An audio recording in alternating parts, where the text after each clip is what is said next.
Hello friends, Mahanadi அடுத்து வர எபிசோடில் என்ன நடக்கலாம் அப்படிங்கிறத பற்றி பார்க்கலாம். இன்றைக்கான எபிசோட் ரொம்ப இன்ட்ரெஸ்டிங்கான எமோஷனல் ரொமான்ஸ் எபிசோடாக இருந்துச்சு. விஜயும் காவேரியும் புரிஞ்சிக்கவே முடியல. ரெண்டு பேரும் ஒருத்தர் மேலே ஒருத்தர் எவ்வளோ அன்பு வச்சுருக்காங்கங்கிறத இன்றைக்கான எபிசோட்லேயும் ரொம்பவே நல்லா பார்க்க முடிஞ்சிச்சு. அது மட்டும் இல்லாமல் பார்க்குற நம்மளை எல்லாத்தையும் அப்படியே கண் கலங்க வச்சுட்டாங்க. நான்லாம் எத்தனை தடவை ரிவர்ஸ் பண்ணி பார்த்துக்கிட்டு இருந்தேன்.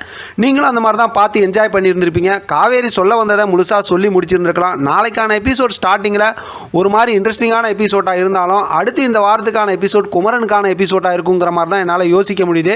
ஏன்னா குமரன் வந்து பெரிய செலிபிரிட்டியாக மாறுறது அப்படி இப்படிங்கிற மாதிரி இந்த வாரத்தை கொண்டு போயிடுவாங்க. இடையில வந்து நிவின் யமுனாவை கொஞ்சம் காட்டுறதுக்கு வாய்ப்பு இருக்குது. அதே நேரத்தில் பார்த்தோம்னா கண்டிப்பாக காவேரியை மென்டல் குரூப் இரிட்டேட் பண்ணாமல் இருக்க மாட்டாங்க. இடையில கொஞ்சம் வெண்ணிலாவையும் காட்டுவாங்க. சரி, இப்போ கதைக்கு வருவோம். அடுத்து என்ன நடக்க போகுது அப்படின்னா, இன்றைக்கான எபிசோடில் விஜய் வந்து வெண்ணிலாவை பற்றி பேசும்போது காவேரி கிட்ட ரொம்பவுமே கோவப்பட்டார். அது சம்மந்தமாக பேசவே வேணாங்கிற மாதிரி தான் விருப்பப்பட்டார். காவேரி விஜயை விட்டு பிரிஞ்சிருவாங்களோ அல்லது விஜயோட பிறந்தநாளுக்கு கண்டிப்பாக வெண்ணிலாவை தான் கிஃப்டாக கொடுத்துருவாங்களோ அப்படிங்கிற மாதிரியும் யோசிக்க தோணுது. ஏன்னா வெண்ணிலா மைண்ட் வாய்ஸுக்குள்ளார அந்த பக்கத்து அந்த மென்டல் குரூப் பேசின எல்லாத்தையும் அப்படியே நினச்சி பார்த்துக்கிட்டு இருக்காங்க. அதனால் செம பெரிய ஒரு ட்விஸ்டிங்காக தான் ஸ்டோரியை கொண்டு போயிட்டு இருக்காங்க.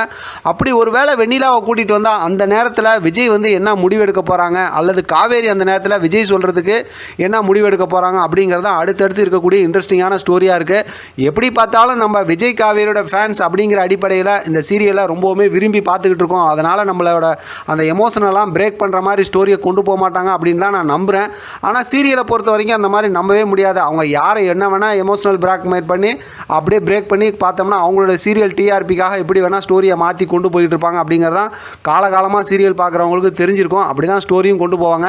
அதனால் அடுத்து என்ன வேணால் நடக்கலாம். ஒருவேளை விஜய் காவேரி வந்து அவங்க ரெண்டு பேத்துக்குள்ளார இருக்க லவ்வை ஸ்ட்ராங் ஆக்கி அப்படியே ஸ்டோரியை கொண்டு போகலாம். இன்னொரு பக்கத்து பார்த்தோம் அப்படின்னா வெண்ணிலாவோட கேரக்டரை உள்ளே கொண்டு வந்து காவேரியை ரொம்ப எமோஷனல் பிளாக்மெயில் பண்ணி அந்த மாதிரி ஒரு ஸ்டோரியும் கொண்டு போகலாம்.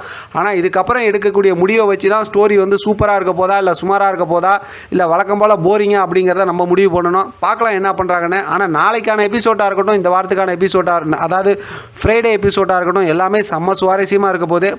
இன்றைக்கி முடிஞ்சால் ஈவினிங்குள்ளார இன்னொரு ப்ரோமோ இது வந்துச்சு அப்படின்னா அதை வச்சு நம்ம இன்னொரு ப்ரோமோ ரிவ்யூ பேசலாம். இதை பற்றின உங்களோட கருத்து கமெண்ட் பாக்ஸில் தெரியப்படுத்துங்க. தொடர்ந்து ஆதரவு கொடுங்க. தேங்க்யூ ஃப்ரெண்ட், தேங்க்ஸ் ஃபார் வாட்சிங்.